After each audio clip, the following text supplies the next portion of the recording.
దేవుని పరిశుద్ధ నామమునకు మహిమ కలుగును గాక. ప్రభునందు ప్రియులైన మీ అందరికీ మన ప్రభువును, మన రక్షకుడును, మనందరి కొరకు పెండ్లి కుమారుడుగా అతి త్వరలో మధ్యాకాశంలోకి రానైన మన ప్రాణప్రియుడైన, మన ప్రాణేశ్వరుడు, ప్రాణనాథుడైన ప్రభు అయిన యేసుక్రీస్తు వారి అమూల్యమైన నామములో మీ అందరికీ హృదయపూర్వకమైన వందనాలు. ఇది బుధవారమని, నిబంధన దినమని, దేవుని సన్నిధిలో, దేవుని మందిరంలో దేవుని కలుసుకొని దేవుని ఆరాధించి ప్రార్థన విజ్ఞాపనలో గడపడానికి కూడి వచ్చిన మీ అందరికీ మరొకసారి కృతజ్ఞత వందనాలు. ఇది మొదటి బుధవారం.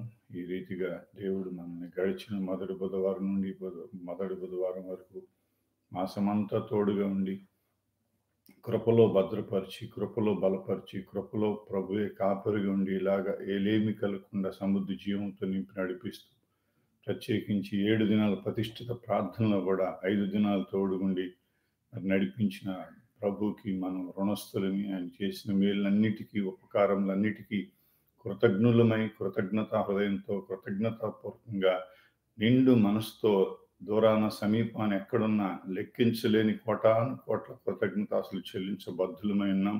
మనందరం రెండు చేతులెత్తి దేవుని ప్రభుని ఘనపరుద్దాం, ఆయన నామాన్ని ఘనపరుద్దాం, ఆయన మహిమను కొనియాడదాం, ఆయన్ని భూల దిగంతరాలకు ఆయన నామాన్ని ప్రకటిద్దాం. హల్లెలూయా, హల్లెలూయా, హల్లెలూయా. మంచిది. దేవుడు సియోనులో నుండి తన వాక్కు చేత మనల్ని దర్శించును గాక. అదే వాక్కు చేత మనల్ని ఆదరించి స్వస్థపరచును గాక. దేవుడు ఈ బుధవారం నిబంధనలో ఉన్న ప్రతి ఆశీర్వాదం సంఘముగా మనందరికీ దేవుడు అనుగ్రహించి నడిపించును గాక. ఆమేన్. దేవుడి సన్నిధి మనతో ఉండి మనతో ఉంచి మనం నడిపిస్తాం. ఇది భూమి మీద గొప్ప కార్యం. కాబట్టి దేవుడు సన్నిధిలో ఉన్న మనం ధన్యులమి, గొప్ప భాగ్యవంతులు. లోకమంతా నాశనానికి దగ్గరైపోతా ఉంది. లోకము దాని ఆశ గతించిపోతున్న దినాల్లో ఉన్నాం. కనుక దేవుని చిత్తం జరిగించేవాడు నిరంతరం నిలుచున్న మాటను బట్టి మనం నిరంతరం నిలిచేవారుగా ఉండటానికే దేవుడు పిలిచాడు. కనుక ఆయన చిత్తం చేయటంలో దేవుడు ఆనందిస్తాడు. ఈ రాత్రి మరి ఈ రీతిగా దేవుని సన్నిధిలో కూడుకోవటం దేవుని చిత్తం. ఈ బుధవారం నిబంధనలో మరి దేవుని సన్నిధిలో ప్రతిష్ఠిత ప్రార్థనలో గడుపుతూ దేవుని సన్నిధిలో మరి సాక్షులమై నిలిచి ఉండటానికి దేవుడు కృప చూపినందుకు దేవుడికి రుణస్థులమే. దేవుని సన్నిధిలో ఇలాగా మిమ్మల్ని మేము కలుసుకోవటం సంతోషంగా ఉంది. మరి ఈ రాత్రి కూడా కీర్తనల గ్రంథం 89వ కీర్తన నుంచి అదే వాగ్దానాన్ని మనం జ్ఞాపకం చేసుకున్నాం. మనం ఎప్పుడు ధ్యానిస్తున్న రీతిగా చూడండి ఏమంటాడంటే 89:24 వాక్యం, నా విశ్వాసతయు నా కృపయు అతనికి తోడయుండును, నా నామమును బట్టి అతని కొమ్ము హెచ్చింపబడును. ఆమేన్. దేవుడి మా వాక్యాన్ని దీవించి మన నిమిత్తమై దీన్ని సఫలపరచును గాక. ఆమేన్. నా విశ్వాస్యతయు నా కృపయు అతనికి తోడయుండును, నా నామమును బట్టి అతని కొమ్ము హెచ్చింపబడును. విశ్వాస్యత మనం చెప్పుకుంటా వస్తాం. ఎంత చెప్పినా తక్కువే. బైబిల్ అంతట్లో దేవుని యొక్క విశ్వాస్యతను ఎంత ప్రాముఖ్యత ఉంది. ఎందుకంటే ఆయన మాట ఇచ్చి తప్పని వాడు, మారని దేవుడు, మరువని దేవుడు, ఎంతైనా నమ్మదగిన దేవుడు. ఆయన తన కుమారుడు అయిన యేసుక్రీస్తు సహవాసమునకు పిలిచిన దేవుడు నమ్మదగిన వాడు అంటాడు కొరింథీ పత్రికలో పౌలు. కాబట్టి అలాగా తెస్సలోనిక పత్రికలో అంటాడు, మనని పిలిచిన వాడు నమ్మదగిన వాడు. కాబట్టి మన సంపూర్ణంగా మన ప్రాణాత్మ దేహాన్ని పరిశుద్ధపరచువాడు, ఆయన రాకడ కొరకు సిద్ధపరచుకునేవాడు ఆయనే. కాబట్టి ఇంకేమంటాడంటే వాగ్దానం చేసిన వాడు నమ్మదగిన వాడు, దాన్ని నెరవేర్చుటకు సమర్థుడు, శక్తిమంతుడు. కాబట్టి మనం దేవుడు విశ్వాస్యతను మనం ధ్యానిస్తూ వస్తున్నాం. ఈ యొక్క కీర్తన అంతట్లో 7 సార్లు దేవుని యొక్క విశ్వాస్యతను మనం ఉన్నట్టుగా మనం చూసాం. 7 సార్లు కృప గురించి రాయబడినట్టుగా చూసాం. కాబట్టి ఆయన విశ్వాస్యత, ఆయన కృపని నిండారులుగా దావీదు పట్ల దేవుడు చూపించాడు. ఎంత గొప్ప మంచి దేవుడు, ఎంత దయాళుడు, ఎంత కృపాసత్య సంపూర్ణుడైన. ఆయన గురించి చెప్పాలంటే ఎంత చెప్పినా, జీవితకాలం అంతా చెప్పిన ఆయన మంచితనాన్ని మనం సరిపోదని చెప్పాలి. కాబట్టి దావీదు అందుకే తన జీవితకాలం అంతా దేవుని స్తుతించదని అన్నాడు. మోషేతో దేవుడు అంటాడు, నీ మహిమను నాకు కనపరచమంటే ఏమంటాడు దేవుడు, నేను యెహోవా దయ, కనికరము, దీర్ఘశాంతము, విస్తారమైన కృపా సత్యములు కలిగిన యెహోవానని చెప్పి ఆయన బయలుపరుచుకుంటాడు. కాబట్టి ఆయన గుణ లక్షణాలను మనం, ఆయన మహిమ గుణాలను మనం స్తుతించబద్ధులమై ఉన్నాం. కాబట్టి ఆయన మహిమ గుణాల్లో గొప్ప గుణం ఏందంటే నమ్మకత్వం. ఆయన నమ్మకత్వాన్ని ఎప్పుడు విడిచిపెట్టడు. అదే ఆయన విశ్వాస్యత. కాబట్టి మనం అబ్రహాముతో చేసిన నిబంధన నేటికి కూడా స్థిరపరుస్తున్నాడు. ఈరోజు 7 బుధవారాల నిబంధనలో మనం ఎన్నో ప్రార్థనలు చేసినప్పుడు, ఎన్నో సార్లు నిబంధన చేసుకొని నిలిచినప్పుడు, దేవుడు తన విశ్వాస్యతను విడువక మన ఎడల చూపించి ఎన్నో కార్యాలు, ఈ జీవితాలు, శాపగ్రస్తమైన జీవితాలను కట్టాడు. ఇవాళ ఎంతోమంది యవ్వనస్తులు స్థిరపరచబడ్డారు. మరి అనేక కుటుంబాలు స్థిరపరచబడ్డాయి. కాబట్టి దేవుడు సన్నిధిలో సంఘముగా మనం నిబంధన చేసుకొని చేసే ఈ ప్రతిష్ఠిత ప్రార్థన కూడా దేవుడు ఎంతగానో జ్ఞాపకం చేసుకొని మన జీవితాన్ని సంఘముగా కడతం అనేది ఇది గొప్ప కార్యం. చూడండి, ఒక కుటుంబాన్ని కడతం అనేది కదండి, నేను ఎప్పుడు చెప్తాను, లాయర్ వల్ల కాదు, పోలీసుల వల్ల కాదు, లోకంలో ఏ వ్యక్తుల వల్ల కాదు, కానీ అది దేవుని వల్లనే అవుతుంది. ఎందుకంటే కుటుంబాన్ని యెహోవా ఇల్లు కట్టించినలా కట్టువాని ప్రయాస అర్థం. చూడండి, ఈరోజు నీ కుటుంబం కట్టబడుతుందంటే నువ్వు ఎంత రుణస్తుడివి, ఎంత కృతజ్ఞతగా ఉండాలి. ఈరోజు శాపగ్రస్తమైన నీ జీవితాన్ని దేవుడు సంఘంతో అంటుకట్టి ఆశీర్వాదంగా మార్చాడంటే ఎంత నువ్వు రుణస్తుడివి. ఈరోజు నీ జీవితంలో మరి వివాహం కాని పరిస్థితుల్లో నీకు దేవుడు వివాహం జరిగించాడంటే దేవుడు ఎంత గొప్ప కార్యం చేశాడు, గొప్ప మేలు చేశాడు. నీ జీవితంలో చేసిన ప్రతి దాన్ని నువ్వు మర్చిపోయావంటే నువ్వు కృతజ్ఞత లేనివాడుగా ఉంటావు. అందుకే దావీదు ఎప్పుడు కూడా నా ప్రాణమా యెహోవాని సన్నుతించుము, నా అంతరంగమున సమస్తమైన చేసిన ఉపకారముల్లో దేనిని మరొకము. ప్రాముఖ్యమైన విషయాలు ఎక్కడైతే దేవుడు నీ గురించి శ్రద్ధ తీసుకొని లక్ష్యముంచి గొప్ప కార్యాలు, ఎవరు చేయలేని కార్యాలు చేశాడు. శోధనలో నిన్ను తప్పించాడు, శ్రమలో తోడుగున్నాడు, బాధలో, నిందలో, అవమానంలో తోడుగుండి ఈరోజు ఈ పరిస్థితుల్లో నిన్ను నిలబెట్టాడు. అప్పుల్లో, సమస్యల్లో మరి అందరూ వెలివేసిన, అందరూ నిన్ను దూషించిన దేవుడు నిన్ను జ్ఞాపకం చేసుకొని నిన్ను ఘనపరిచిన విధానం ఈరోజు నీకు నీ కుటుంబానికి ఇచ్చిన సాక్ష్యాన్ని బట్టి దేవుడికి మనం రుణస్థులం, కృతజ్ఞతాస్తుతులు చెల్లించబద్ధులమై ఉన్నాం.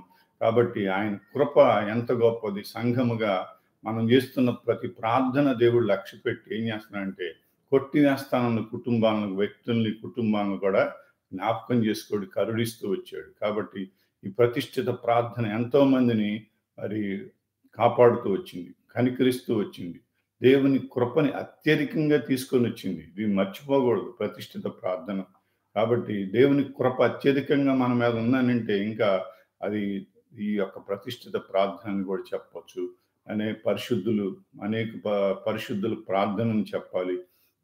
దేవుని సేవకులుగా మాతో కలిసి మీరు కూడా ఏకీభించి మానక చేస్తున్న విజ్ఞాపనలని చెప్పాలి. కాబట్టి ఎక్కడ ఆయన బలిపీఠం దగ్గర మనం చేసిన విజ్ఞాపన, కార్చిన కన్నీరుని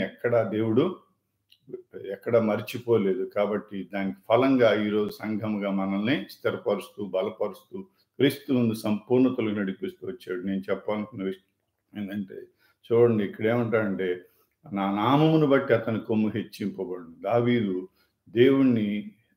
దేవుణ్ణి నామాన్ని హెచ్చించాడు కనుక దేవుడి నామంలో దావీదుని దేవుడు హెచ్చించాడు. ఇక్కడ మనం జ్ఞాపకం చేసుకుంటే చూడండి, దావీదు చూడండి 7 సార్లు మనం ప్రార్థన, 7 సార్లు స్తుతి ఆరాధన. 7 సార్లు ఎవరు ప్రార్థన చేశారు? దీని ప్రాముఖ్యతను కూడా నేను కొన్ని విషయాలు చెప్పాలని ఆశపడుతున్నాను. దీన్ని మరి ఈ మాటలో గొప్ప మరి పరిశుద్ధాత్ముడు మనల్ని ప్రేరేపించి కొన్ని సంవత్సరాల నుంచి 7 సార్లు ప్రార్థన, 7 సార్లు స్తుతి ఆరాధన ఎందుకు చేస్తున్నాడంటే నాకు అర్థమైంది, దీనిలో గొప్ప బలం ఉంది, దీనిలో గొప్ప ఆశీర్వాదం ఉంది, దీనిలో గొప్ప ఘనత ఉంది. కాబట్టి ఇది మనకి దేవుడు ఒక బహుమానంగా, ఒక మరి ఆశీర్వాద కారణంగా, అదే ఒక కిరీటముగా మనకు దేవుడు అనుగ్రహించాడని చెప్పవచ్చు. చూడండి, 7 సార్లు ఏలియా ప్రార్థన చేశాడు. దావీదు ఎప్పుడు ప్రార్థన చేసిన వ్యక్తిగా ఉన్నాడు. చూడండి, ఏలియా ఎన్నిసార్లు ప్రార్థన చేశాడు? 7 సార్లు ప్రార్థన చేశాడు. ఎక్కడ రాజుల గ్రంథంలో మనం చూస్తే ఏలియా ఏం చేస్తాడంట, మరి మీరు ఎంతమందికి మరి చదివారు లేదో కానీ రాత్రి మనం జ్ఞాపకం చేసుకున్నాం. ఏలియా ప్రార్థన చేసినప్పుడు ఎన్నిసార్లు? 7 సార్లు ప్రార్థన చేసినప్పుడు ఏం జరిగిందో మనం జ్ఞాపకం చేసుకొని చదువుకున్నాం. చూడండి 18వ అధ్యాయంలో 42వ వాక్యంలో, ఆహాబు భోజనం చేయబోయెను, కానీ ఏలియా కర్మేలు పర్వతం మీదకి పోయి నేల మీద పడి ముఖము మోకాళ్ళ మధ్య ఉంచుకొనెను. తరువాత అతడు తన దాసుని పిలిచి, నీవు పైకి పోయి సముద్రం వైపు చూడుమనగా వాడు మెరక ఎక్కి పారదూచి ఏమీ కనబడలేదనగా అతడు ఇంకా 7 మార్లు పోయి చూడమని చెప్పాను. 7వ మారు అతడు చూచి, ఇదిగో మనిషి చెయ్యి అంత చిన్న మేఘమంతా సముద్రం నుండి పైకి ఎక్కుచున్నదని. ఆమేన్. ఎంత గొప్ప కార్యం దేవుడు చేశాడు. కాబట్టి చూడండి, 7 మార్లు ప్రార్థన చేసినప్పుడు అరచేతంత మేఘాన్ని సూచనగా, ఆనవాలుగా ఈరోజు ఎన్ని సూచనలు చూపిస్తున్నాడు దేవుడు మనకి. ఎన్ని శుభకరమైన వాగ్దానాలు దేవుడి ప్రార్థనల ద్వారా ఇచ్చాడు. మొదటి నుంచి దేవుని పాదాల దగ్గర కనిపెట్టుకుని ప్రార్థన చేయటం ద్వారా, ప్రతి సమస్యను దేవుని పాదాల దగ్గర పెట్టి ప్రార్థన విజ్ఞాపనల ద్వారా కృతజ్ఞతాపూర్వకంగా దేవుని సన్నిధిలో మన విన్నపాలు దేవునికి తెలియపరచడం ద్వారా దేవుడు అప్పుడు సమస్త జ్ఞానమునకు మించిన దేవుని సమాధానం యేసుక్రీస్తు వలన మీ హృదయాల తలంపులు కావలిగిస్తాన దేవుడి వాగ్దానం చొప్పున ఎన్నో రీతులుగా ధైర్యపరిచి, బలపరిచి, ఆదరించి, కన్నీళ్లు తుడిచి, ఎన్నో వాగ్దానాలతో దేవుడు తృప్తిపరిచి, ధైర్యపరిచి నడిపించిన దేవుడికి మనం రుణస్థులం. కాబట్టి వ్యక్తిగతంగా, కుటుంబంగా, సంఘముగా, సహవాసంగా ఇచ్చిన ఏ వాగ్దానం దేవుడు నిరర్ధకం కానివ్వడు. అందుకొరకే గబ్రియేలు ద్వారా మరియతో చెప్పిన మాట ఏమంటాడు? దేవుని మాట ఏది నిరర్ధకం కాదంటాడు. అప్పుడు మరి ఏమంటుందంటే, అవి జరుగును గాక అంటాడు. ఈరోజు నేను అంటున్నాను, మనకు దేవుడు ఏది చెప్పాడో, ఏ మాట చెప్పాడో అవన్నీ యేసు నామములో జరుగును గాక, నిశ్చయముగా అవి జరుగును గాక, వాటిని మనం చూచుదుము గాక.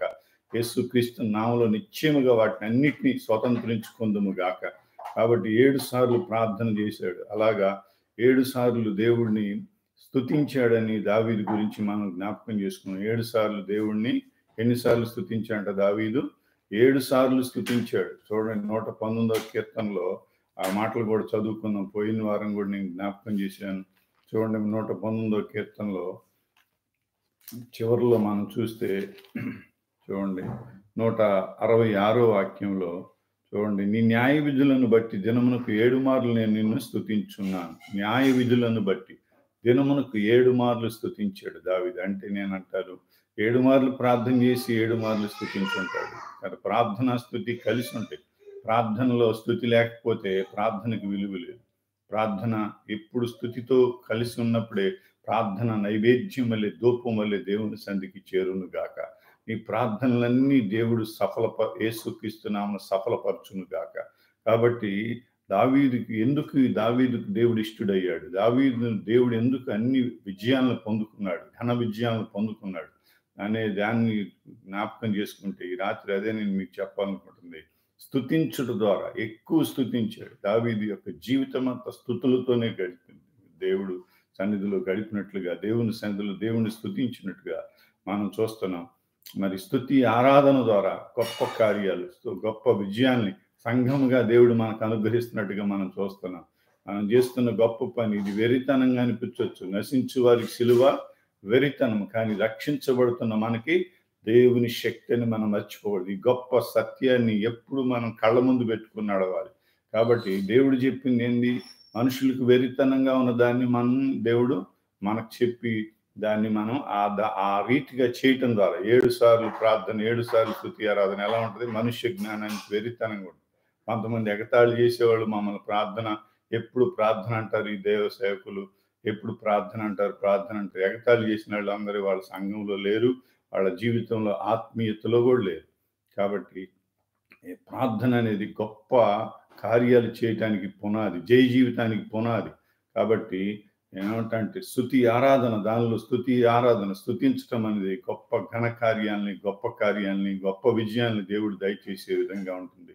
కాబట్టి రాత్రి నేను ఆ విషయాన్ని మీ ముందు కళ్ళ ముందు ఉంచాలని ఆశపడుతున్నాను. ఈ మొదటి బుధవారం ప్రతిష్ఠిత ప్రార్థనలో దేవుడి సన్నిధిలో మనం చేసే ప్రతి ప్రార్థన దేవుడు సఫలపరచును గాక.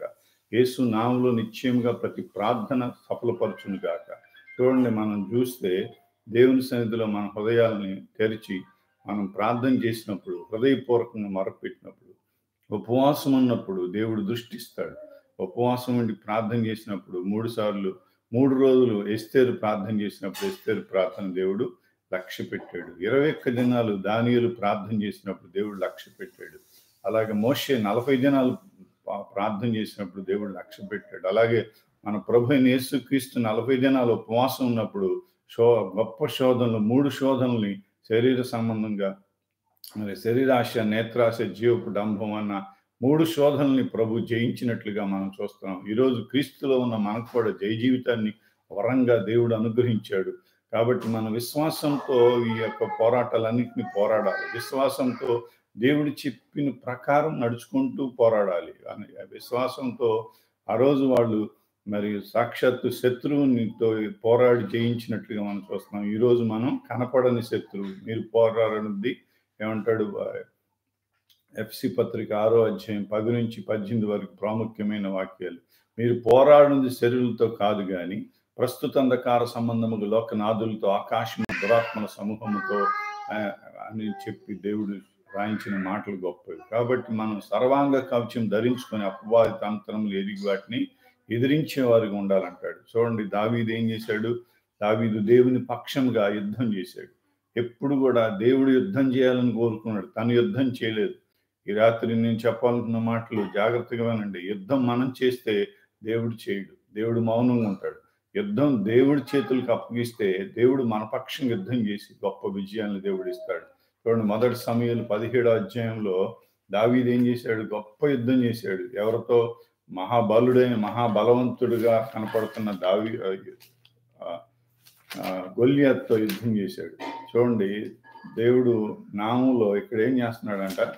చూడండి, అక్కడ అంటాడు 17వ అధ్యాయంలో మనం చూస్తే 45లో మనం చూస్తే, దావీదు నీవు కత్తి, ఈటయు, బల్యమును ధరించుకొని నా మీదకి వచ్చున్నావు. అయితే నీవు తిరస్కరించిన ఇశ్రాయేలు సైన్యములకు అధిపతి యెహోవా పేరట నేను నీ మీదకి వచ్చున్నాను. ఈ దినమున యెహోవా నిన్ను నా చేతికి అప్పగించును. నేను నిన్ను చంపి నీ తల తెగ నరికెదను. ఇశ్రాయేల్లో దేవుడు ఉన్నాడని లోక నివాసులందరూ తెలుసుకున్నట్లు నేను ఈ దినమున ఫిలిష్తీయుల యొక్క కళేబరములు, ఆకాశ పక్షులకు, మృగములకు ఇత్తును. ఇప్పుడు యెహోవా కత్తి చేతను ఏటి చేతను రక్షించువాడు, అప్పుడు యెహోవా కత్తి చేతను ఏటి చేతను రక్షించువాడు కాడని ఈ దండు వారందరూ తెలుసుకుందరు. యుద్ధము యెహోవాదే, ఆయన మిమ్మల్ని మా చేతికి అప్పగించునని చెప్పాను. ఆమేన్, హల్లెలూయా. ఎంత గొప్ప ధైర్యం అండి. కాబట్టి విశ్వాసం ఏం చేస్తుందంటే ధైర్యంతో నడిపిస్తాడు.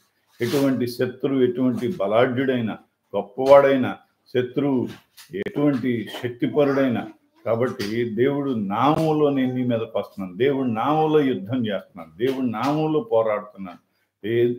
యుద్ధం నాది కాదు, యెహోవాదే అన్నాడు. ఈరోజు నేను చేసిన గొప్ప పని ఏంటంటే ఇదేనండి. మొదటి దినాల నుంచి యుద్ధం దేవుడిదని, ఈ సంఘం దేవుడిదని, సంఘ పక్షముగా వచ్చే ప్రతి పోరాటం దేవుని పక్షంగా వస్తుందని చెప్పేసి, యేసుక్రీస్తు నామములో వస్తున్నాయని చెప్పి ఆ పోరాటాలన్నింటిలో దేవుడు పక్షంగా మేముండి దేవుడు పాదాల దగ్గర ఆ సమస్యను పెట్టి పోరాడుతూ వచ్చాం కనుక దేవుడు మా పక్షంగా ఉండి గొప్ప విజయాలను, అంటే దేవుడు మన పక్షంగా ఉండి సంఘముగా గొప్ప విజయాలు ఇచ్చాడు. అందుకొరకే ఉంటాడు సంఘ ప్రార్థన ముందు, మత్తయి సువార్త 16వ అధ్యాయంలో సంఘ ప్రార్థన ముందు పాతాళ ద్వారములు నిలవనేరం అన్నాడు. హల్లెలూయా. మత్తయి సువార్త 16వ అధ్యాయం గొప్ప మాటలు ఏమంటాడంటే అక్కడ మనం చదువుకోవాలి సందర్భంగా. ఏమంటాడు? 16వ అధ్యాయంలో 18వ వాక్యంలో, ఈ బండ మీద నా సంఘమును కట్టుదును, పాతాళ లోక ద్వారములు దాని ఎదుట నిలువ నేరవని నేను మీతో చెప్పుచున్నాను. పరలోక రాజ్యం యొక్క తాళపు చెవులు నీకు ఇచ్చేదను. నీవు భూలోకమందు దేన్ని బంధింతువో అది పరలోకమందును బంధించబడును, భూమి మీద దేనికి విప్పుదురో అది పరలోకమందును విప్పబడునని అతనితో చెప్పాను. ఆమేన్. కాబట్టి దేవుడు గొప్ప అధికారాన్ని ఎవరికి ఇచ్చాడు? సంఘానికి ఇచ్చాడు. జాగ్రత్త. వ్యక్తిగతంగాను అనేక మంది తొట్టిల్లిపోవటానికి కారణం ఏంటంటే వాళ్ళకు వాళ్ళు హెచ్చించుకున్నారు, వాళ్ళకు వాళ్ళు అతిశయించారు. నేను నా ప్రార్థనని అతిశయించినాడు, పడిపోయాడు. కాబట్టి సంఘముతో కలిసేసే ప్రార్థన బలమైంది. సంఘ ప్రార్థన ముందు పాతాళ ద్వారం నేరకుండును గాక. సంఘం ద్వారా మనం సంఘముగా చేస్తున్న ప్రతి ప్రార్థనకి దేవుడు జవాబు అనుగ్రహించును గాక.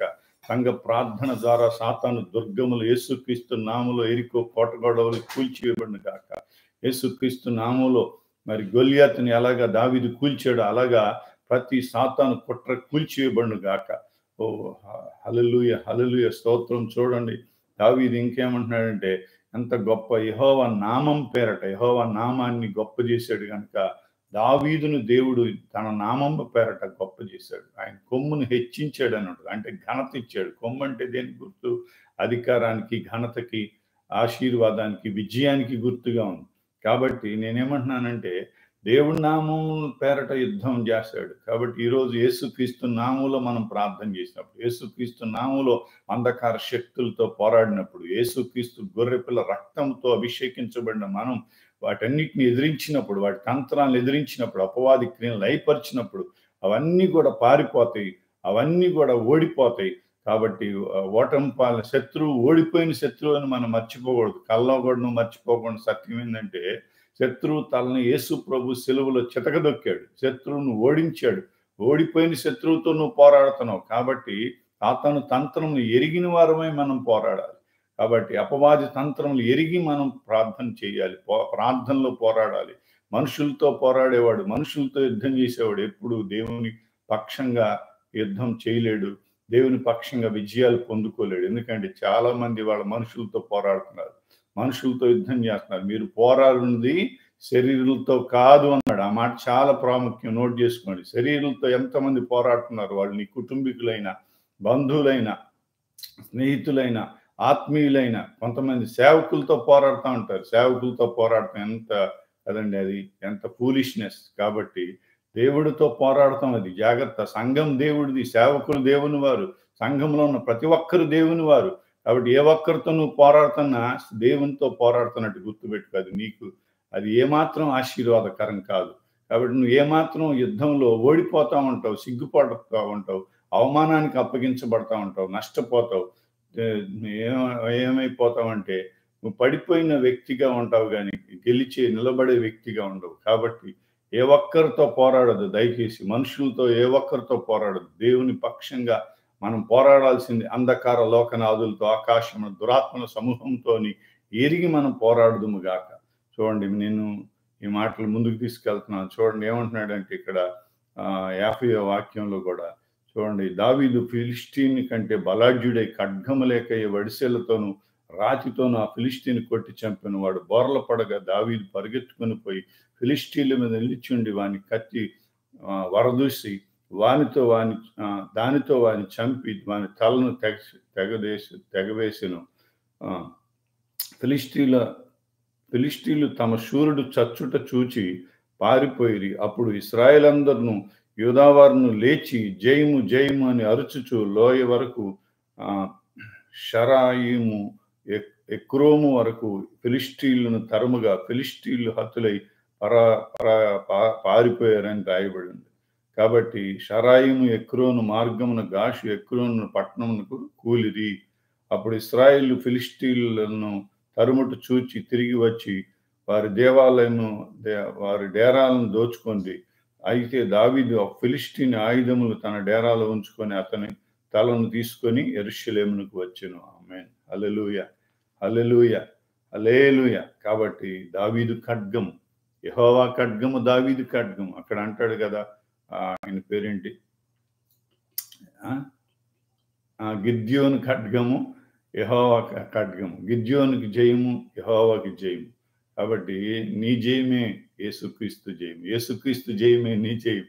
కాబట్టి ఈరోజు నువ్వు జయించుటకు పిలువబడ్డావు. జయించు వారికి కదా, జయించువారు అంటాడు ప్రకటన గ్రంథంలో. ఎన్నోసార్లు దేవుడు ఆ వాక్యం ద్వారా దేవుడు నన్ను బలపరిచి మీ అందరితో మాట్లాడటానికి కృప చూపాడు. జయించువాడికి జీవ కిరీటం, జయించువాడు జీవవృక్ష ఫలాలు పొందుకుంటాడు, జయించువారికి పరలోకంలో కొత్త పేరు, జయించువారికి నా సింహాసనం మీద కూర్చొని. జయించేవారిగా ఉండాలి. ఎవరు జయిస్తారంటే జాగ్రత్త, నాకు ప్రియ దేవుని సంగమా, విశ్వాసంతో నిలిచేవారు జయిస్తారు. విశ్వాసం, లోకమును జయించిన విజయము మీ విశ్వాసమే. దావీదు జయించాడంటే అతని విశ్వాసాన్ని విడిచిపెట్టలేదు. ఎవరి మీద బాలుడైనప్పటికీ యెహోవా మీద విశ్వాసం ఉంచాడు, యెహోవా నామం పేరట విశ్వాసం ఉంచాడు. యెహోవా నామంలో తన ప్రజలైన ఇశ్రాయేలు పక్షంగా దేవుడే యుద్ధం చేస్తాడని ఎరిగి యుద్ధం చేశాడు. ఆత్మీయ యుద్ధంలో జాగ్రత్తగా ఈరోజు ఆత్మీయ పోరాటంలో ఉన్న మనం ఆత్మ సంబంధమైన ఆయుధాలను మనం ధరించుకోవాలి. తేజ సంబంధం యుద్ధోపకరణం ధరించుకోమంటాడు. కాబట్టి మనం మంచి పోరాటం పోరాడాలి. పరుగును కడముట్టించాలి అని అంటే విశ్వాసాన్ని కాపాడుకునే మెలకువ పరిశుద్ధాత్ముడు మనకు దయచేయును గాక. విశ్వాసములో చూడండి, లోకమును జయించిన విజయం మీ విశ్వాసం అంటాడు. కాబట్టి దేవుని మూలంగా పుట్టిన మనం అందరము జయించుదుము గాక. సంఘముగా మనం ప్రతి పోరాటాలన్నిట్లో క్రీస్తులో జయించుదుము గాక.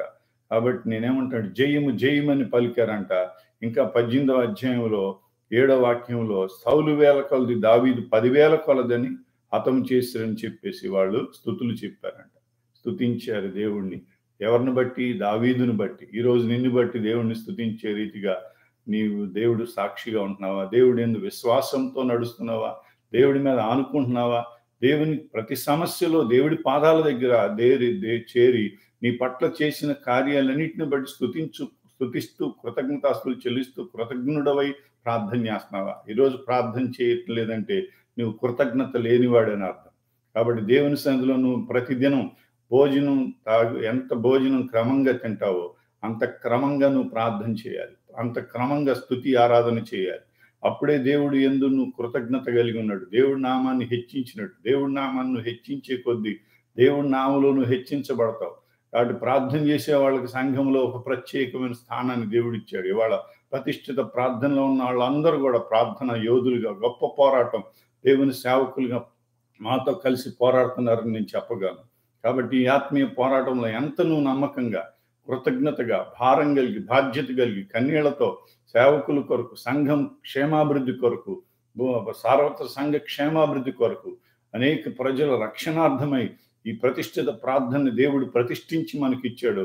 దాన్ని నువ్వు లక్ష్య పెట్టిన ఆ ప్రార్థన, ఆ స్తుతి ఆరాధన ద్వారా దేవుడు నిన్ను లక్ష్య పెట్టును గాక. ఆ ప్రార్థన, విజ్ఞాపన ప్రార్థన పరిచర్య ద్వారా దేవుడు నిన్ను ఆయన నామంలో ఘనపరచును గాక. నీ కుటుంబం ఎదుట, నీ సంఘం ఎదుట ఆయన ప్రభు ఘనపరచును గాక. కాబట్టి నన్ను ఘనపరచు అని నేను ఘనపరుస్తాను. కాబట్టి దావీదు దేవుని ఘనపరిచాడు, దేవుడి నామాన్ని ఘనపరిచాడు కనుక దావీదుని దేవుడు ఘనపరిచి గొప్ప విజయాన్ని ఇచ్చాడు. జయము జయము జయమని ఇశ్రాయేలు అందరూ పలికారు. ఎంత గొప్ప సంతోషం అండి కదండి. గొల్లియాతుని ఏం చేశాడు? తలకాయని నరికి వేశాడు. ఎంత గొప్ప వధ, ఎంత గొప్ప విజయం. హల్లెలూయా. కాబట్టి చూడండి, దావీదు వెళ్ళిన చోటల్లా దావీదుకి దేవుడు విజయాన్ని ఇచ్చాడు.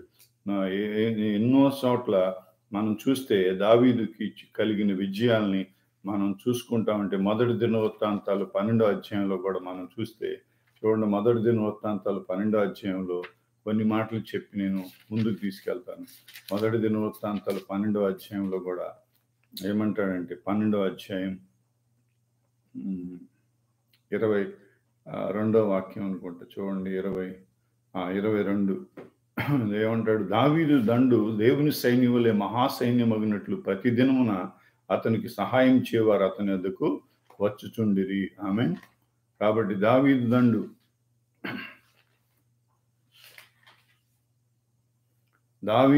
అంతకంతకు దేవుని సైన్యం వల్లే. అది దేవుని సైన్యం. దావీదు సైన్యం ఎవరి సైన్యం? దేవుని సైన్యం. దావీదు ఎవరు రాజు? దేవుని రాజు.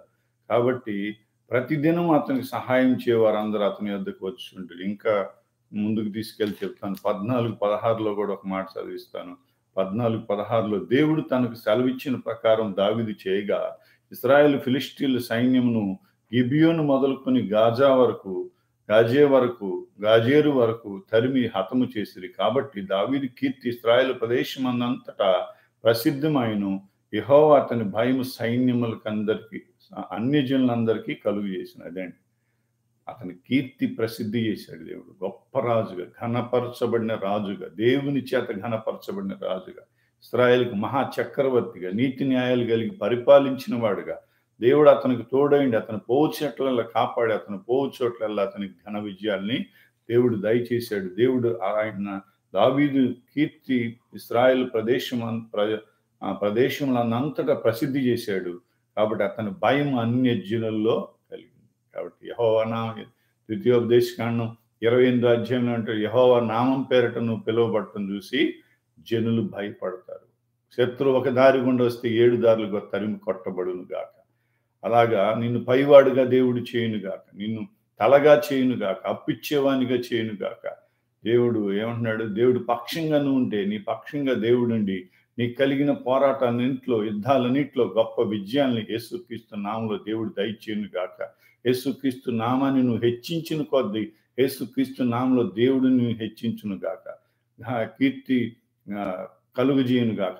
అంటాడు కదా, గొర్రెల దొడ్డిలో నుంచి ఆయన విడిపించి ఏం చేశాడంట, సమైక్య ఇశ్రాయేలుకి చక్రవర్తిగా చేసి లోకుల్లో ఉన్న గనుల్లో ఉన్న గనుడికి గనులకు కలిగిన పేరు నీకు ఇస్తాన్న దేవుడి మాటను దేవుడు స్థిరపరిచాడు. ఈరోజు నీ జీవితంలో, నా జీవితంలో దేవుడు చెప్పింది ఏది నిరర్థకం కాదు. దేవుడు ఏం చెప్పాడు అది దేవుడు చేస్తాడు. 16:7 కూడా ఏమంటాడంటే గొప్ప, ఇది 105వ కీర్తనలో రాయబడిన మాటలు ఇవన్నీ కూడా తిరిగి, ఆ దినమందు యెహోవా స్తుతి చేయ విచారణను ఏర్పరిచి దావీదు ఆసాపు చేతికి దాని బంధువుల చేతికి దాన్ని అప్పగించాడు. దేవుడు అప్పగించాడు. దేవుడికి నామం ఏం చేశాడు, స్తుతి చేయ విచారణ చేయ, స్తుతించే వారిని పెట్టాడండి, ఆసాపు మరి వంశస్థుల్ని. కాబట్టి కృతజ్ఞతాస్తులు, యెహోవా కృతజ్ఞతాస్తులు చెల్లించాడు. ఆయన నామమును ప్రకటన చేయడు, ఆయన కార్యములు జనంలో తెలియజేయడు, ఆయన గూర్చి పాడుడి, ఆయన కీర్తించుడి, ఆయన అద్భుత కార్యాలను సంభాషించుడి, ఆయన పరిశుద్ధ నామమును బట్టి అతిశయించుడి, యెహోవాను వెదకు వారందరూ హృదయమందు సంతోషించుదురుగాక. ఈరోజు దేవుణ్ణి ప్రార్థన ద్వారా వెతుకుతున్నాం, స్తుతి ఆరాధన ద్వారా వెళుతున్నాం. దేవుని కార్యాల కొరకు, దేవుని గొప్ప పరిచర్య, గొప్ప మాదిరి, గొప్ప దైవజన వాక్కు నెరవేర్పు కొరకు దేవుడి పాదాలు పట్టుకొని దేవుడి సన్నిధిలో సంఘ భారాన్ని కలిగి మనం విజ్ఞాపన చేసి స్తుతిస్తున్నాం. ఆయన ఆశ్రయించిన వారిని ఆయన యెహోవాను ఆశ్రయించుడు, ఆయన బలమును ఆశ్రయించుడు, ఆయన సన్నిధి నిత్యము వెదకుడు అంటున్నాడు. అలాగా ఆయన్ని వెదికేవారుగా, నిత్యము వెదికేవారుగా ఉండాలి. ఈ ప్రతిష్ఠిత ప్రార్థనా జీవితం అంటే దేవుడిని వెతుకుతాం అండి. దేవుడిని ఎంత ప్రేమిస్తే అంత ప్రార్థనలో గడుపుతావు, అంత దేవుడిని ప్రేమిస్తున్నావు కనుక అంత వెతుకుతున్నావు అని అర్థం. దేవుడిని కార్యాల కొరకు, దేవుడి చిత్తం కొరకు, దేవుడి ప్రణాళిక నెరవేర్పు కొరకు దేవుడి సన్నిధిలో మనం ప్రార్థన చేయాలి. ఎన్నో వాగ్దానాలు ఇచ్చాడు, అవన్నీ నెరవేర్చడా, నిశ్చయముగా నెరవేరుస్తాడు. ఎందుకంటే ఇక్కడ ఇంకొక మాట నేను చెప్పి ముందుకు తీసుకెళ్తాను. 15లో అంటాడు, మీ సంఖ్య కొద్దిగాను మీరు స్వల్ప సంఖ్య గల జనులుగాను కనాను దేశంలో అన్యులుగాను ఉండగా కొలవబడిన స్వాస్థ్యముగా దాన్ని నీకు ఇచ్చేదని ఆయన అబ్రహాముతో చేసిన నిబంధనను, ఇస్సాకుతో చేసిన ప్రమాణమును, ఏర్పాటును నిత్యము జ్ఞాపకం చేసుకొనుడి, నిత్యము జ్ఞాపకం ఉంచుకొనుడి, 1000 తరముల వరకు ఆ మాట నిలిచునని ఆయన సెలవిచ్చెను. యాకోబును కట్టడగా ఇశ్రాయేలుకు నిత్య నిబంధనగా ఆయన ఆ మాటను స్థిరపరుచున్నాడు. ఆమేన్. జనము నుండి జనముకు, రాజ్యం నుండి రాజ్యమునకు తిరుగులాడుచుండగా నేను అభిషేకించినాను, ముట్టకూడదు, నా ప్రవక్తలను కీడు చేయవద్దని సెలవిచ్చి, చూడండి, ఎవరినైనా వారికి హింస చేయనిలేదు, వారి నిమిత్తము రాజులను గద్దించును.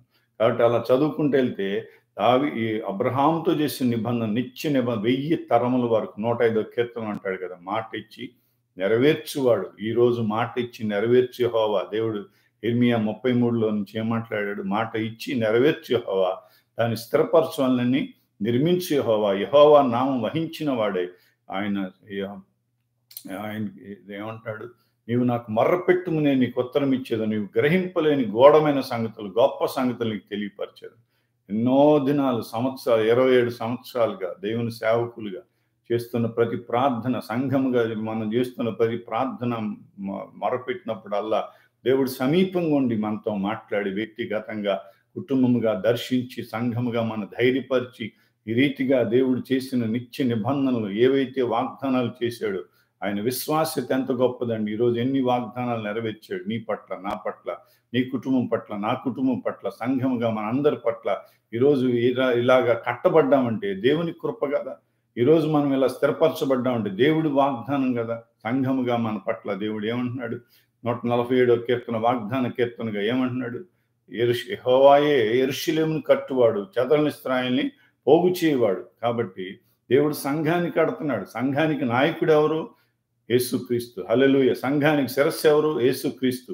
కాబట్టి క్రీస్తును మనం ధరించుకున్న వారమై యుద్ధం చేయాలి, క్రీస్తును పోలి నడవాలి. క్రీస్తు ఎలాగా దేవుని సన్నిధిలో తండ్రి పాదాల దగ్గర ప్రతి సమస్యను పెట్టి ప్రార్థించాడో, విజ్ఞాపన చేశాడో, కృతజ్ఞతాస్తుతులు చెల్లించి తండ్రి నామాన్ని ఘనపరిచి, తండ్రిని మహింపరిచి, తండ్రిని ప్రత్యక్షపరిచి, తండ్రిని చూపించాడో, ఈరోజు మనం కూడా అలాగా దేవుని నామంలో మన అందరం కూడా దేవుడు చేసిన వాగ్దానాలన్నిటిని బట్టి దేవునికి ఎత్తిపట్టి మనం ప్రార్థన చేయాలి.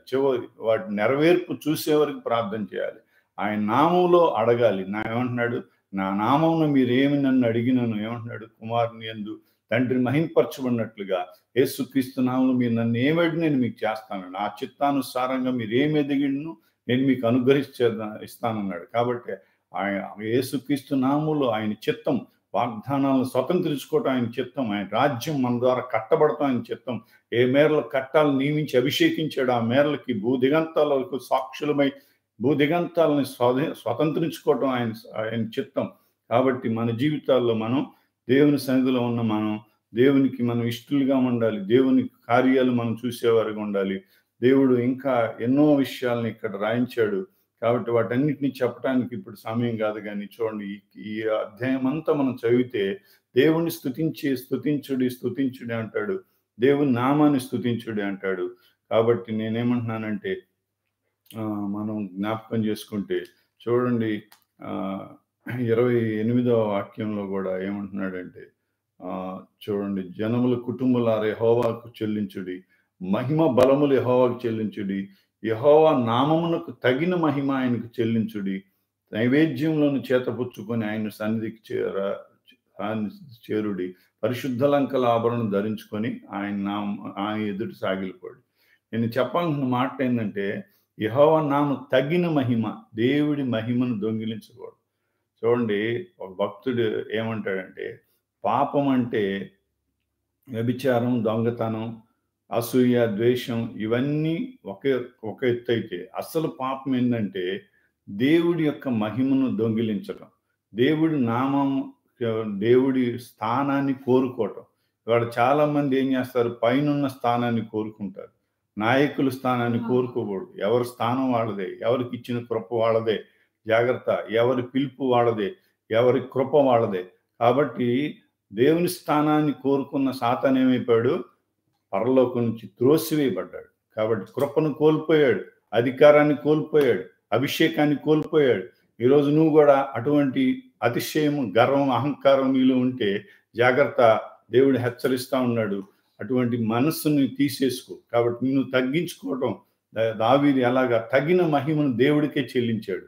స్తుతించే వారందరిని పెట్టి, దేవుడి నామాన్ని స్తుతించడానికి ఆసాపు వంశపు వారిని పెట్టి, వరుసగా పెట్టి స్తుతింపజేశాడు. ఈరోజు పాటలు పాడే వాళ్ళకి పాటలు పాడే పరిచర్య, ప్రార్థన చేసేవాళ్ళు ప్రార్థన చేసే పరిచర్య, ఏ పరిచర్యకి ఆ పరిచర్య సంఘంలో దేవుడు దైవజనులుగా మా ద్వారా ఏర్పాటు చేసి ఈరోజు మర్యాదగా క్రమంగా పరిచర్ని జరిగిస్తున్నాడు. ఇది మెల్కీసెదెకు క్రమం అని చెప్పాడు దేవుడు.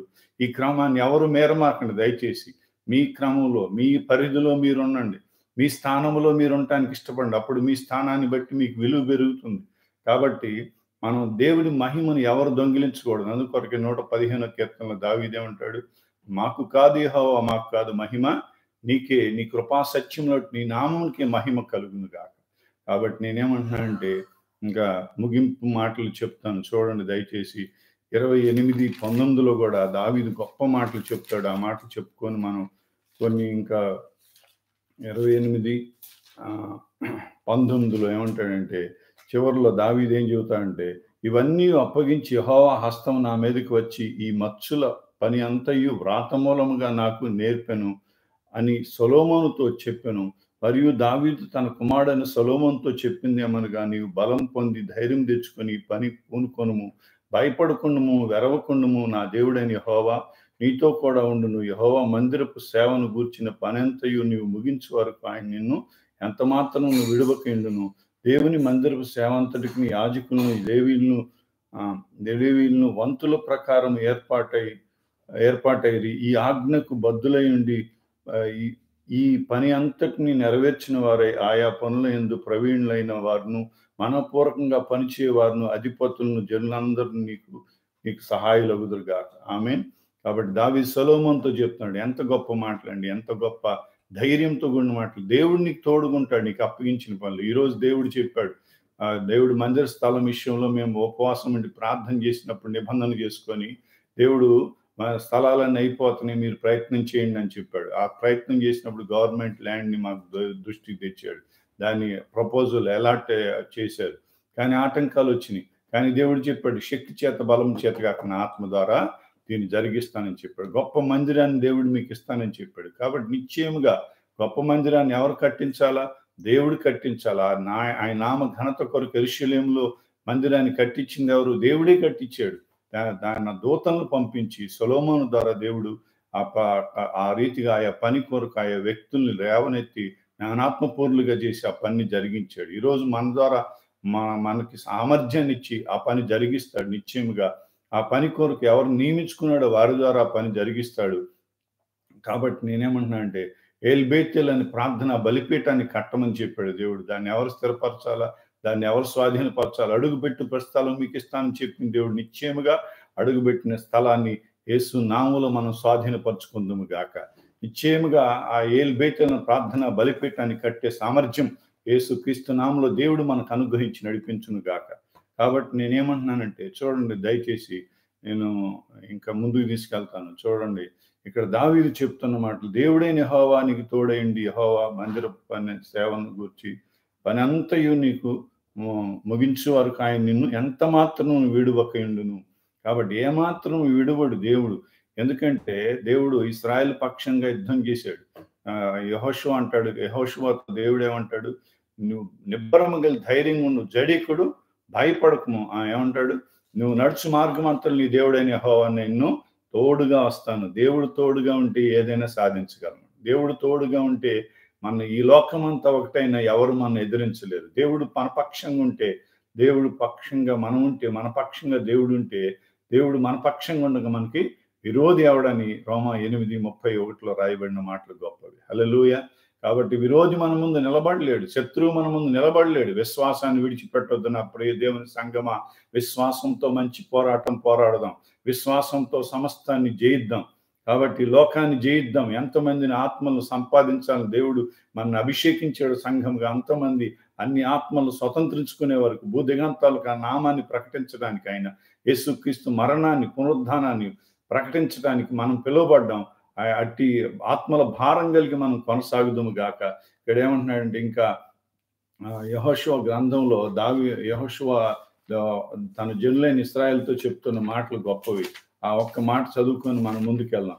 చూడండి, యెహోషువ గ్రంథం చివరిలో 23వ అధ్యాయంలో యెహోషువ ఏమంటాడంటే 10వ వాక్యంలో, మీ దేవుడైన యెహోవా మీకు ఇచ్చిన మాట చొప్పున తానే మీ కొరకు యుద్ధము చేయువాడు గనుక మీలో ఒకడు 1000 మందిని తరుమును. కాబట్టి మీరు బహుజాగ్రత్త పడి మీ దేవుడైన యెహోవాను ప్రేమింపవలను. కాబట్టి భయపడకూడదు. కొద్దిగా ఉన్నామని ఇశ్రాయేల్ని కొంచెం సంఖ్యమని చెప్పి దేవుడు విడిచిపెట్టలేదు. వాళ్ళని ప్రపంచానికి ఆశీర్వదకరంగా వాళ్ళని నిలబెట్టాడు. చూడండి, ఇశ్రాయేల్ దేశం గురించి ఏమని రాయబడింది ఇర్మియా గ్రంథంలో? రాజకీయ మకుటముగా దాన్ని చేశాడు. అంటే రాజ్యములకు శిరస్సు అంటాడు అక్కడ ఇర్మియాలో. రాజ్యములకు శిరస్సు ఎవరు? ఇశ్రాయేల్ దేశం. ఇవాళ ప్రపంచ దేశాలన్నీ కూడా ఇశ్రాయేల్ వైపు చూస్తున్నాయి. ఎందుకో తెలుసా? ఇశ్రాయేల్లో ఉన్న దేవుడు గొప్పవాడు. అబ్రహాము దేవుడే ఇశ్రాయేల్ దేవుడు. ఇశ్రాయేల్ దేశ పక్షంగా పోరాడుతున్న దేవుడు. ఇశ్రాయేల్ దేశం పక్షంగా చిన్న దేశం. ఈరోజు ఆంధ్రప్రదేశ్ అంతా, అంటే తెలంగాణ ఆంధ్రప్రదేశ్ వేరైనా వాళ్ళ తెలంగాణ అంత కూడా లేదంట ఆ దేశం, ఆ ప్రజలు. కాబట్టి వారు ప్రపంచాన్ని దృష్టించేటట్టుగా, ప్రపంచమంతా దృష్టించేటట్టుగా వాళ్ళు ఉన్నారు. వాళ్ళు గొప్ప జ్ఞాన వివేచన గల జనులని ప్రఖ్యాతిని ఉంటారు, ప్రతిష్ఠించబడిన ప్రజలని ప్రపంచమంతా తెలియపరచబడతారు. దానికి కారణం ఏంటి తెలుసా? వాళ్ళు కలిగి ఉన్నటువంటి ధర్మశాస్త్రం. హల్లెలూయా. గొప్ప జ్ఞాన వివేచన కలిగిన జనులని వాళ్ళ గురించి అనేకులు చెప్పుకుంటారు. వాళ్ళందరూ ప్రపంచ దేశాలన్నీ ఇజ్రాయెల్ దేశానికి వెళ్ళి నేర్చుకుంటున్నాయి. ఏమంటున్నాడు? జ్ఞానం నేర్చుకోండి. వ్యవసాయం కావచ్చు, అనేకమైన సైంటిస్టులు కావచ్చు, అనేక మంది. ఎవరు ఎక్కువగా ఉన్నారు అమెరికాలో కూడా సైంటిస్టులు ఎవరు ఎక్కువగా ఉన్నారంటే యూదులు అని చెప్పి మరి సాక్ష్యం ఉంది. వారి ద్వారా అనేకమైనటువంటి అనేకమైన సంగతుల్ని దేవుడు వారికి బయలుపరుస్తూ వచ్చాడు. ఎందుకంటే దట్ ఈస్ డివైన్ నాలెడ్జ్. దేవుడి చేత వాళ్ళకి జ్ఞానం అనుగ్రహించబడింది. ప్రపంచంలో ఈరోజు బైబిల్ని కలిగి ఉన్నాడు, బైబిల్ని తెలుసుకున్నాడు, ప్రపంచ చరిత్రను తెలుసుకోగలిగిన వాడు. బైబిల్ అందుకే చదవాలి. బైబిల్ చదవటమే కాదు, ధ్యానించాలి. బైబిల్ని నువ్వు ఎంత ఘనపరిస్తే, if you honour the word of God, God of word will honour you అని చెప్పగలను నేను. కాబట్టి నువ్వు దేవుని వాక్యాన్ని ఎంత ఘనపరిస్తే, దేవుణ్ణి ఘనపరచమంటే దేవుని వాక్యాన్ని ఘనపరచడం. అందుకొరకే ఆదియందు వాక్యముండెను, వాక్యము దేవుని వద్ద ఉండెను, వాక్యము దేవుడై ఉండెను. కాబట్టి ఈరోజు అటువంటి వాక్యాన్ని నువ్వు ఘనపరచాలి. వాక్యమైన క్రీస్తుని ఘనపరచాలి. ఇంకా నేను ముందుకు తీసుకెళ్ళి చెప్తాను. ఏమంటున్నాడంటే చూడండి, వాళ్ళ పక్షంగా యుద్ధం చేసేవాడు గనుక మీరు జాగ్రత్తగా బహు జాగ్రత్త పడి ఏం చేయాలా? దేవుణ్ణి ప్రేమించాలి. మొదటి ప్రేమను విడిచిపెట్టవద్దు నా సంఘమా. మొదటి ప్రేమలో నిలిచి ఉన్న అపోస్తులు ఏం చేశారంటే, ముగింపు మాటలు చెప్తున్నాను జాగ్రత్తగా వినండి. అపోస్తులు ఏం చేశారంట, ఎంత నువ్వు దేవుణ్ణి ప్రేమిస్తే అంత దేవుడితో సహవాసం చేస్తావు. చూడండి, భర్త భార్యని ప్రేమిస్తే ఏం చేస్తాడు? భర్త భార్యతో సమయాన్ని గడుపుతాడు.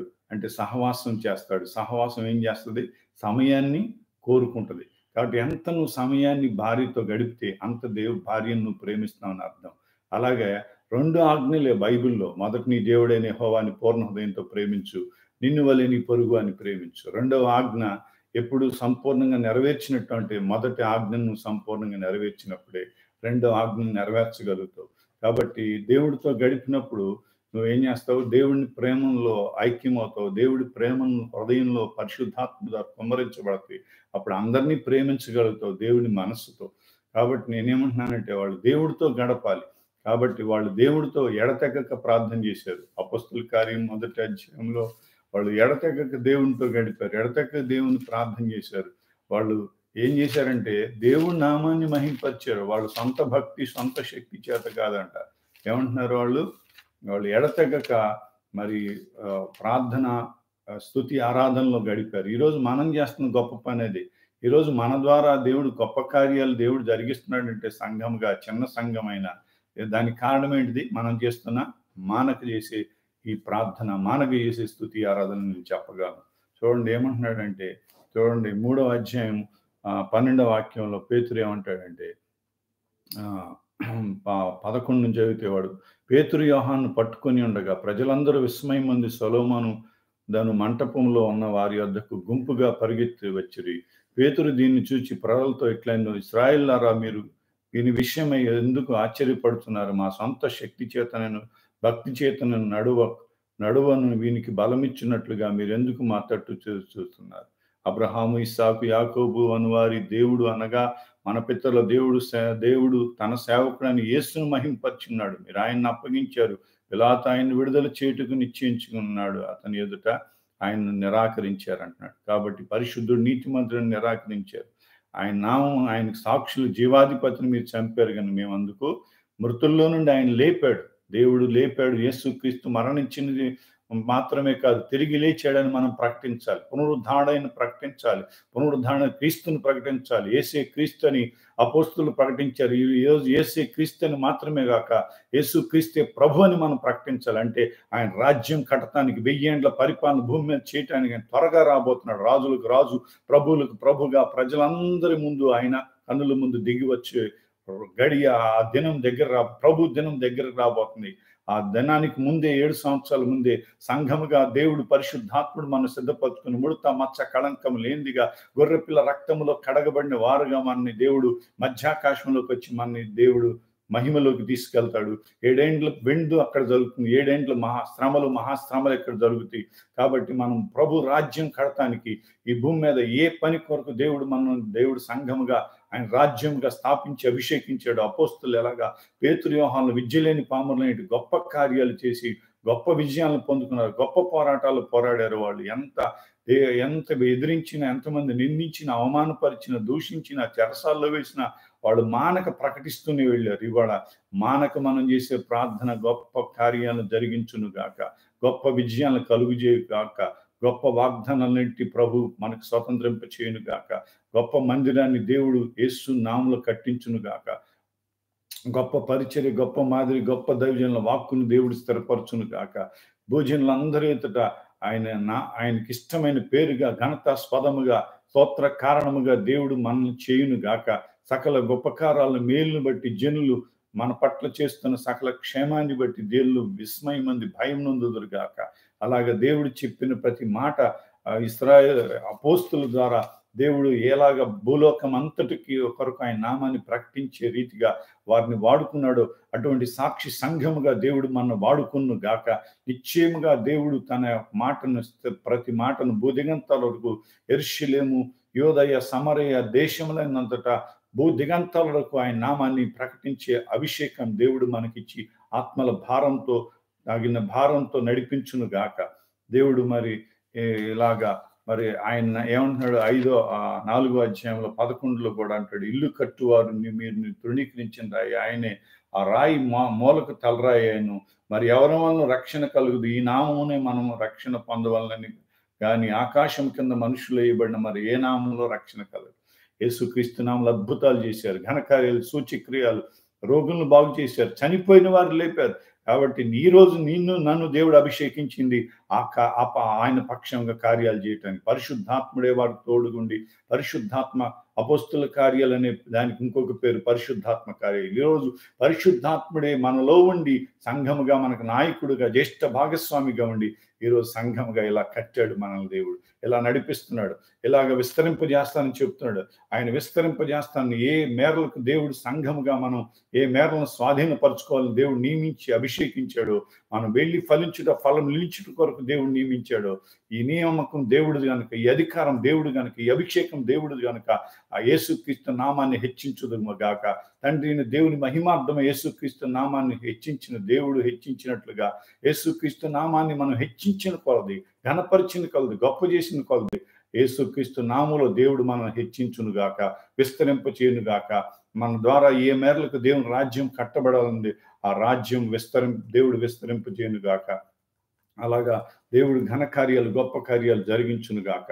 ఈ ప్రతిష్ఠిత ప్రార్థనలో 7 స్తుతి ఆరాధన ద్వారా ఎన్నో కార్యాలు, ఎన్నో జీవితాలని వెలుగులోకి నడిపించాడు, ఎన్నో కుటుంబాలను కట్టాడు. ఇంకా అనేక కుటుంబాలకి ఆశీర్వదకరంగా గొప్ప జనముగా దేవుడు మనం చేయును గాక.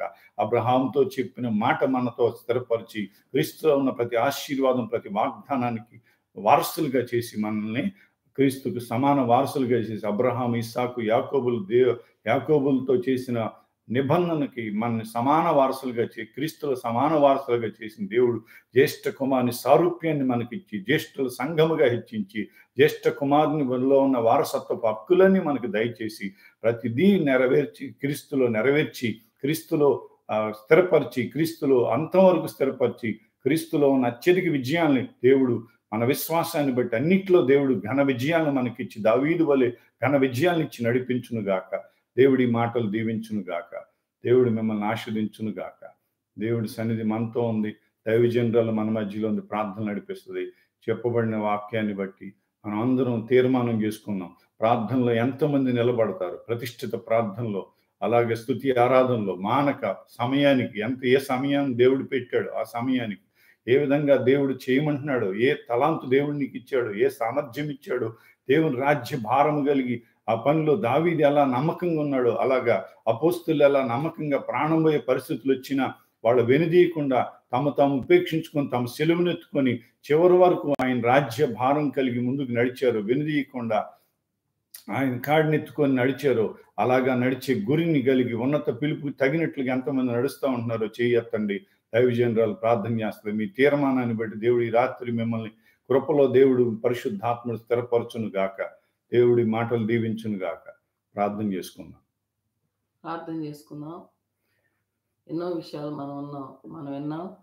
ప్రభు యొక్క విశ్వాస్యత, ప్రభు యొక్క కృప మన ఏళ్ళ ఎంతగా ఉందో మరి మనం ఇప్పటి వరకు విన్నాం. పాడైపోయిన జీవితాలు, భ్రష్టమైన మన జీవితాల్లో అద్భుతమైన కృపను ఆయన కనపరిచాడు.